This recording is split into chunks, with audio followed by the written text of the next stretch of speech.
Something wrong with the apartment? No, the florist The florist what? came through. Jesus Christ. It's large, Dougie. It's large. We're smoked. Punt it.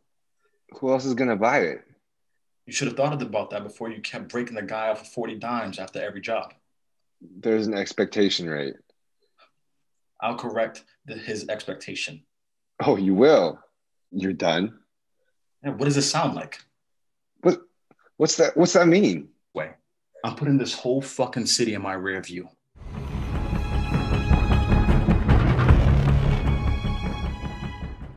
It sounds like bullshit, Doug. Yeah? You know, how does this sound? I'm putting this whole fucking city in my rear view, okay? Well, there are people I can't just let you walk away from. What? Who? Are you serious, Jimmy? Uh-huh. Ever since you got out, all you give a fuck about was Coke and Xbox. And now, all of a sudden, you give a fuck about Shine? Come on now. You know what your problem is? What? You think you're better than people. Mr. fucking high and mighty, but guess what? You grew up here with the same rules that I did. You done? Anything else? Who's the father? I don't know. I know I'm not the father. Why not? You're the one who's fucking her. Yeah? And I wasn't the only one. Look, she knew it wasn't mine.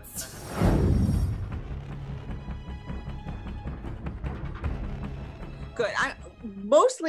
I felt like you were rushing a little bit. Okay.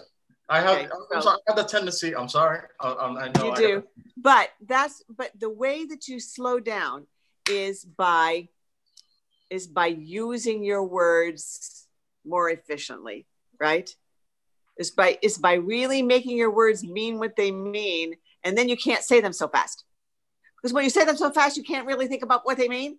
But if you're really thinking about what your words mean, you have to slow down, right?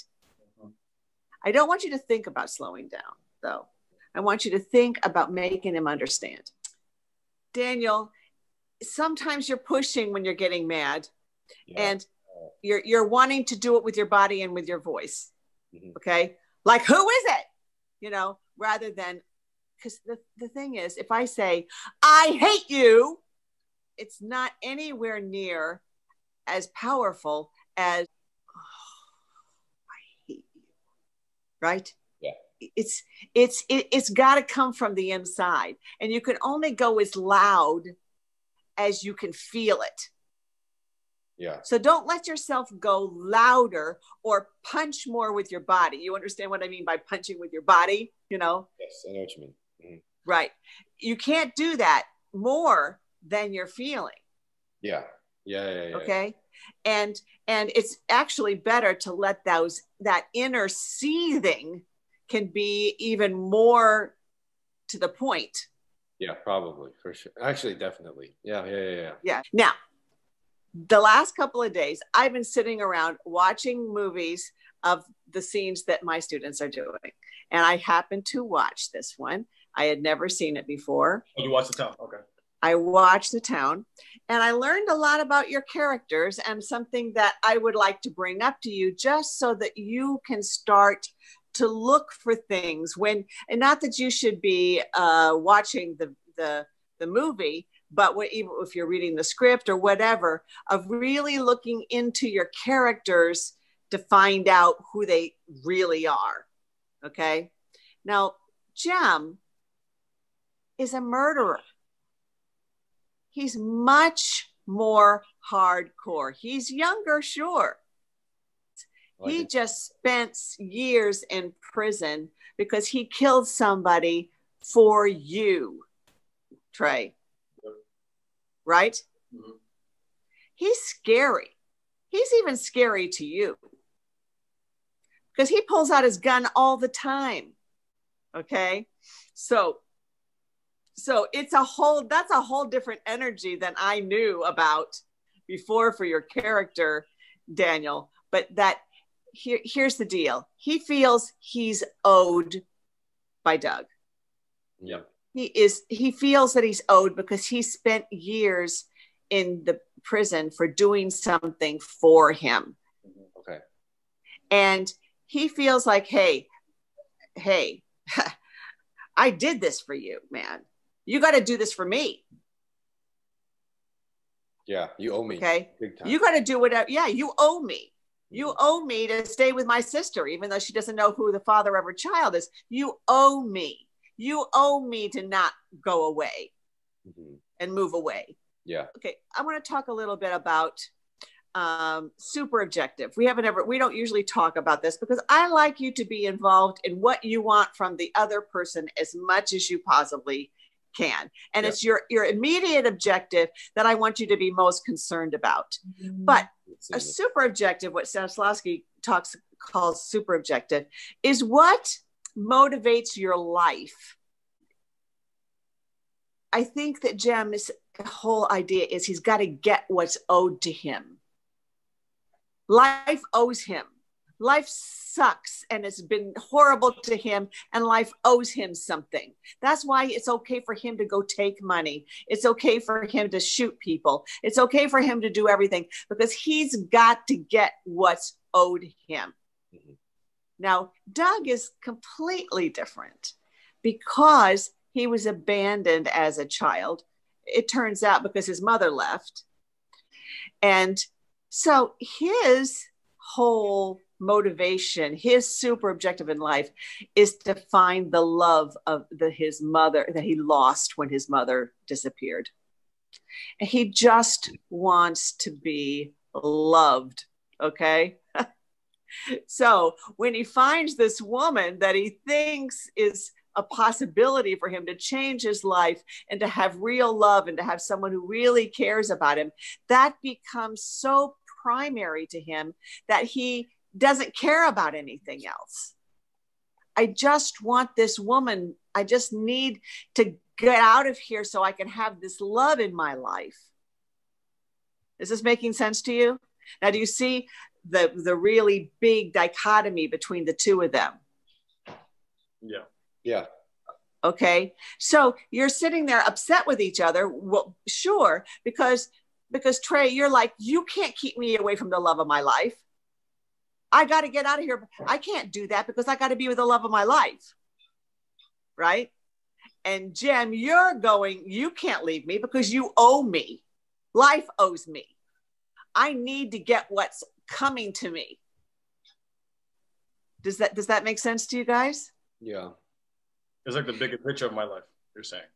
That's the big picture of your life. Yeah, that's what your super objective is. Okay.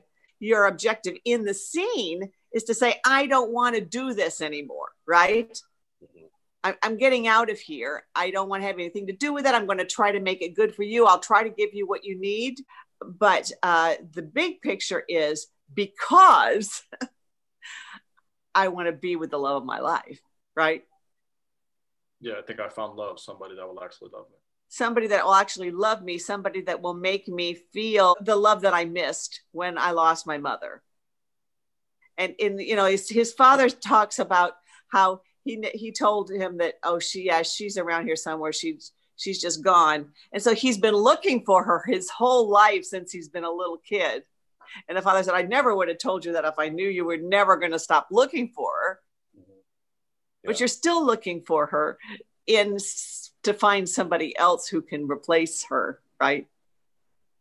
To give you that kind of unconditional love that you feel like you missed out on because you didn't have a mother. Okay. Now, how is this going to affect what you do? I'm not asking you to completely change right now at this moment, change your entire performance. I'm just saying that you need to do some background on your characters to really look a little more deeply. And you really ought to at least read the script, the whole script, because the whole script is going to give you so much more insight into who your character really is. You can't just guess. And I can't just guess. I mean, it's hard for me to be on top of every single person's scene and know exactly what's going on. But I happen to have some time, I had off yesterday. So I sat there and watched a whole bunch of different movies that were scenes that people were doing today. And this is what I discovered by watching yours. So I'm recommending you to do that. Just get in the habit of it. You know, the more scripts you read, the better actor you're going to be, because you just learn so much from really understanding the whole flow of story and trying to really look into your characters on a deeper level. Right? I mean, you're actors, you know, you got to read scripts. Yeah. And you want to get used to, you know, if somebody hands you a brand new script that's never been done, think how much work there is to do there. Mm-hmm. You know, so much insight that you want to give it, that you've got to show them that you are the one to do this role. You are the one to create this character, to bring this character to life. If you're the first one to ever do it, that's what you've got to do, right? Yeah. So if you don't watch the movie and you just read the script, you're used to doing that, right? Bringing that character to life, looking deeper, looking below the surface, seeing what is it that motivates and keeps my character going in life? What makes them want to do what they do? Like reading that script, obviously, yeah, reading the script, and you find, well, you got to find the nuances of your character and stuff like that, but you're finding you're super objective throughout the entire thing. And then obviously each scene has its own specific objective. Exactly. But your overall person as the character, well, specifically this one, was like, hey, Doug, he was abandoned by his mother and he just wanted love all his life.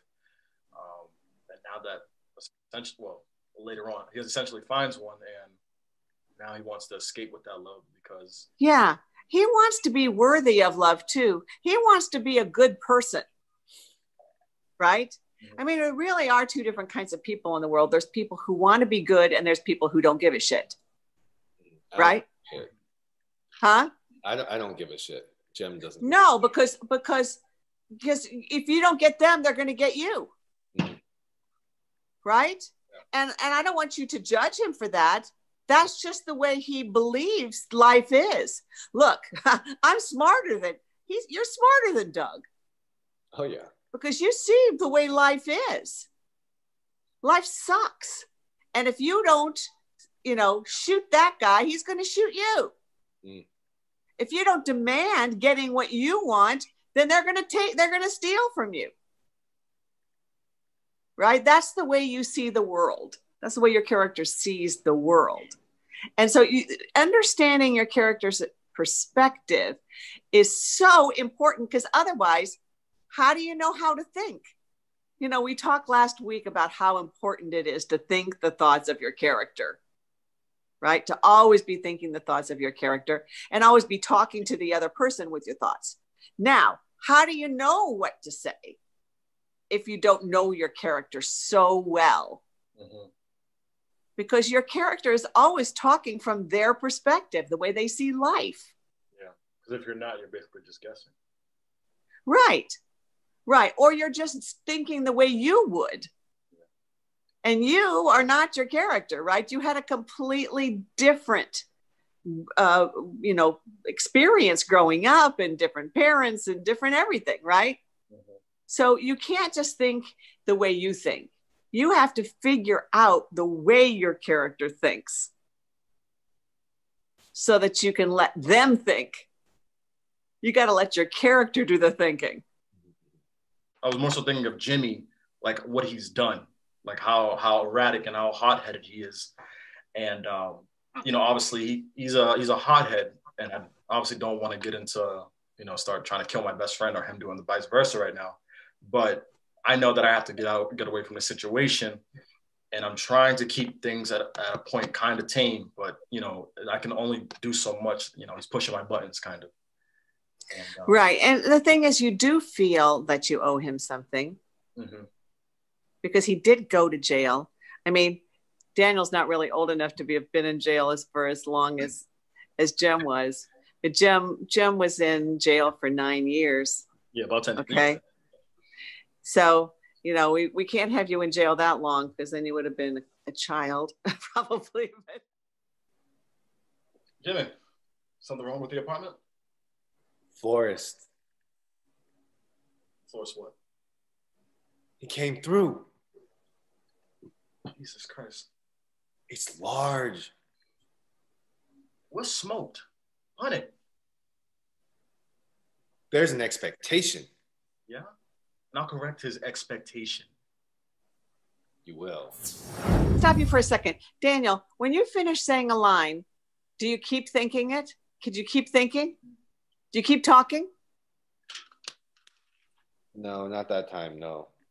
Yeah, there were a few times that I felt like when you finished the line, you were done. Do you know what I mean? Yeah. Yeah. I'm like not familiar with this character. I'm sorry, I don't have my camera on.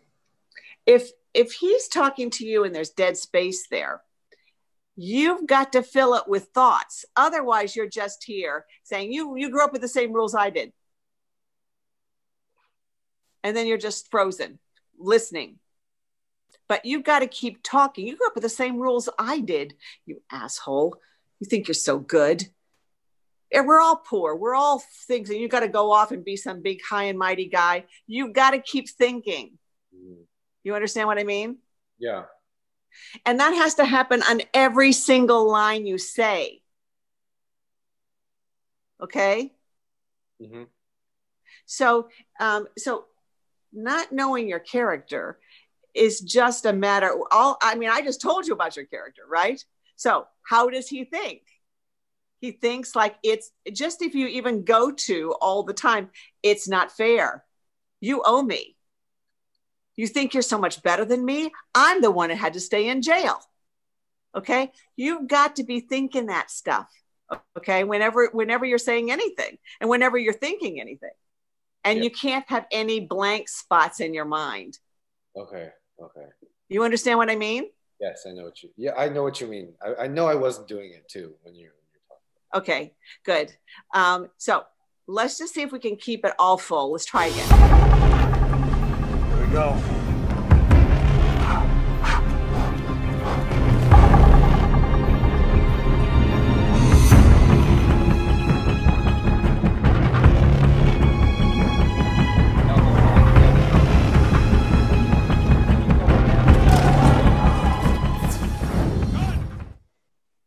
So Jimmy, is something wrong with the apartment? Floors. Floors what? Came through. Jesus Christ. It's large. Yeah, well, we're smoked. Pun it. There's an expectation. And I'll correct his expectation. Oh. Okay. Yeah, you will. Yeah. Look, pick someone else up. Or go with 3 guys. Better yet, if you're smart, Jimmy, boot it, if you ask me. But you're not going. No. Why is that? Because we got a ton of fucking heat on us for one thing. Put a move on. We've done it before. No, do what you want, man. I'm done. Okay. You're done. Yeah, I'm done. What the fuck does that mean? What the fuck does it sound like, Jimmy? That sounds like bullshit, Doug. You know, how does this sound? I'm putting this whole fucking city in my rear view, okay? Well, there are people I can't just let you walk away from. What? Oh. Are you serious, Jimmy? Ever since you got out, all you ever give a fuck about was Coke and Xbox. And now, all of a sudden, you give a fuck about Shine, huh? You know what your problem is? What? You think you're better than people. Mr. fucking high and mighty. But you grew up here with the same rules that I did. Anything else? Who's the father? I don't know. I know I'm not the father. Why not? You're the one who's fucking her. Yeah, and I wasn't the only one, brother. Look, she knew it wasn't mine, and I had enough respect for her not to ask, because I don't really think she knows who the father of that kid is. And there's not enough free clinics in Mattapan for her to find out either. I don't know who the fuck you think you are either. You're not letting me or not letting me do shit, all right? Okay, here, let me draw you up a little fucking cheat sheet. It's never gonna be me, you, and your fucking sister Shine playing house up there, all right? Get that through your fucking head, Jimmy. I mean, I'm so sick and tired of your one-way bullshit, honestly. I mean, if you ever want to see me again, you can come down and pay me a visit in Florida because I'm fucking gone.